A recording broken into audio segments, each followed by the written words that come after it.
When the mayor of Larkridge announced the first Festival of Motion, the entire town buzzed with excitement. It would be a week-long competition where anyone could compete, from shy beginners to seasoned stars. Instead of just one tournament, the festival would be a chain of events, games, races, shows, and challenges, all celebrating movement in every form. Local businesses agreed to sponsor the festival, their logos printed on banners fluttering in the wind. In return for their sponsorship, they would see their names on posters, cups, and jerseys. A wealthy art collector, famous for supporting youth projects, joined as a patron, promising to fund scholarships for young talents in athletics. Rumor spread that a retired world-class athlete would attend, someone whose fame stretched beyond the town. Older residents whispered stories about this well-known runner who once filled a stadium with cheering fans.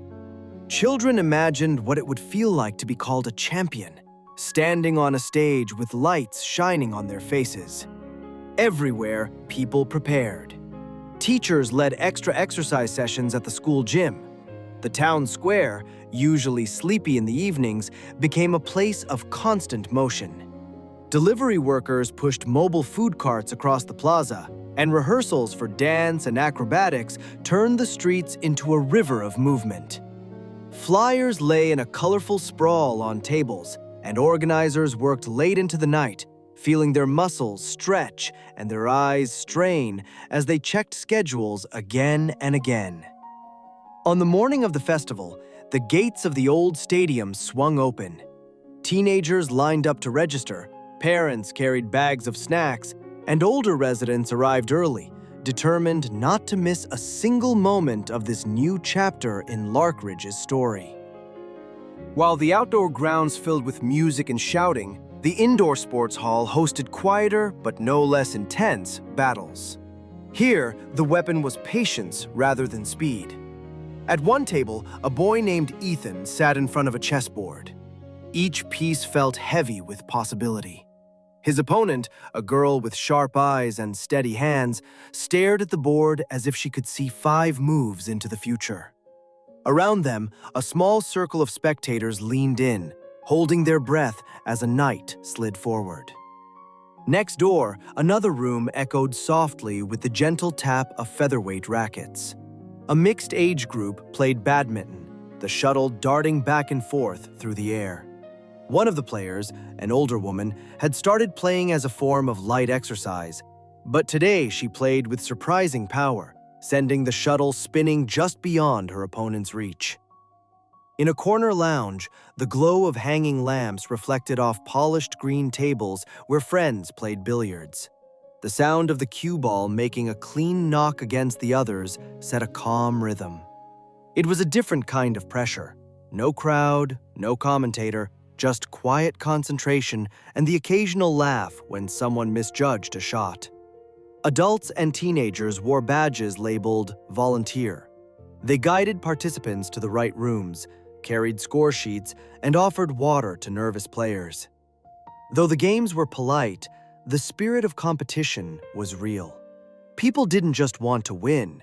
They wanted to test themselves, to see how far they had come since their first awkward attempts months earlier. As the afternoon sun moved higher, the indoor hall became a sanctuary of thoughtful strategy where minds raced as quickly as any sprinter's feet. Outside, the outdoor fields exploded with noise and color. The atmosphere was energetic and vigorous, the air buzzing with whistles, chants, and the thud of feet on grass. On one side of the main pitch, kids chased a ball in a friendly soccer match. Coaches shouted instructions as players tried to control their kick, aiming carefully instead of just sending the ball as hard as possible.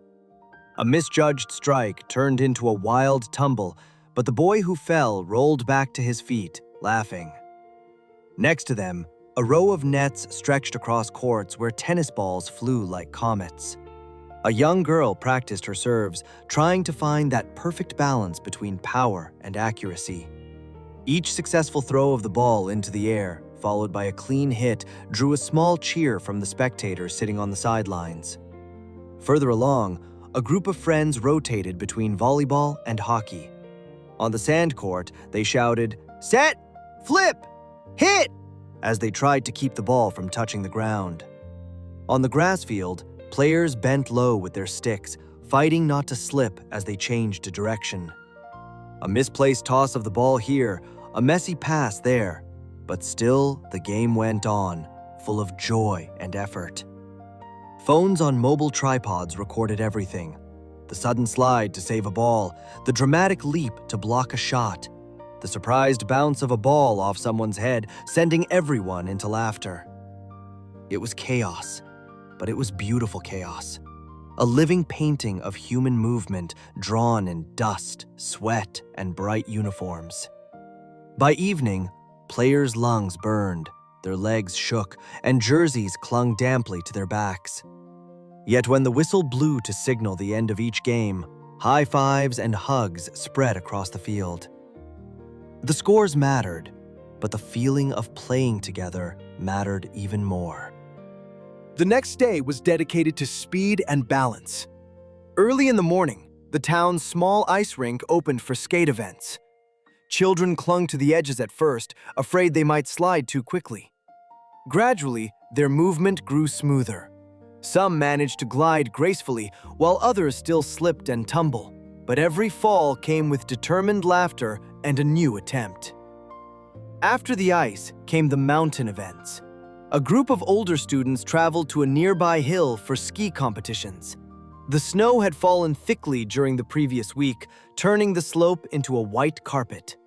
With every run, they felt a thrilling plunge down the hillside, their bodies learning when to hop over bumps and when to spring out of a tight turn.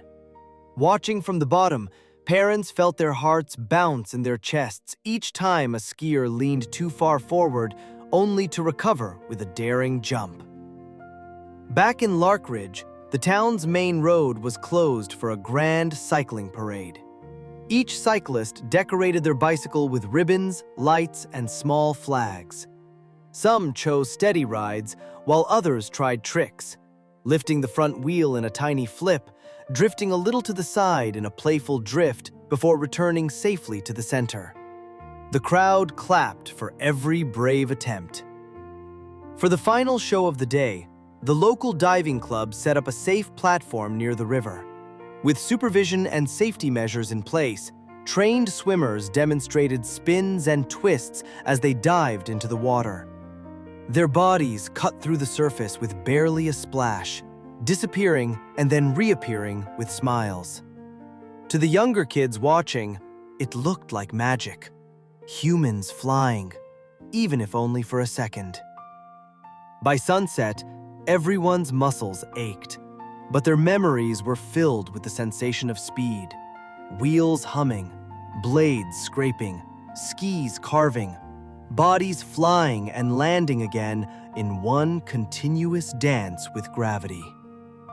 Mid-festival, the organizers surprised everyone with a camp night in the hills just outside town.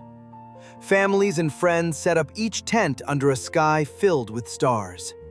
Lanterns hung from tree branches, and from a distance, the campsite looked like a small galaxy that had gently fallen to Earth. Before dinner, some kids went on a gentle hunt for treasures, not animals, but secret tokens hidden by the volunteers in logs, bushes, and behind rocks. Each token had a message about persistence, kindness, or teamwork. The game wasn't about who found the most. It was about enjoying the search together. Later, blankets spread across the grass for a long picnic. The retired athlete, the town's quiet legend, sat with the group like any other neighbor. Once a star of international athletics, he had once chased medals and fame in massive arenas. Now he sat by the campfire, his face soft in the flickering light, telling stories of victories and failures. He spoke of the pressure that had nearly broken him during his peak years, the physical strain of training, and the emotional weight of always being expected to win.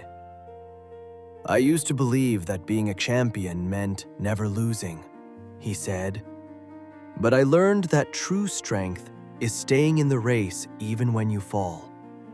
even when you feel small. The festival sponsors and patron listened quietly, realizing that what they were supporting was much more than just fun events. They were helping build courage in young hearts. As the fire burned low, someone organized a spontaneous storytelling contest under the stars, a different kind of tournament. No one needed to compete for prizes. They simply shared their favorite moments of the festival so far. The unexpected friendships, the surprising skills, the times they thought they would fail, but didn't. On the last day, everyone returned once more to the stadium. The closing ceremony was less about medals and more about gratitude.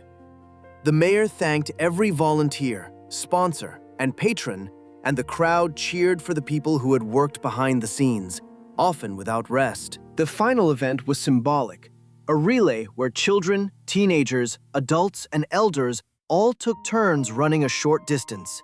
Each person added their own style. A jog, a hop, a sudden leap, even a playful slide across the grass from a little boy who tripped and turned his fall into a joke. When the last runner crossed the line, the whole crowd rose to its feet. As the noise settled, the retired athlete stepped up to the microphone. "This week," he said, "we have seen every kind of movement, fast and slow, graceful and clumsy. We have watched people throw themselves into new challenges, toss away their doubts, and stand up again after every tumble." He gestured around the stadium. "Look at us, children, grandparents, shy beginners, confident players. We came here not only to win, but to discover what our bodies and hearts can do. That is the true gift of sports and games.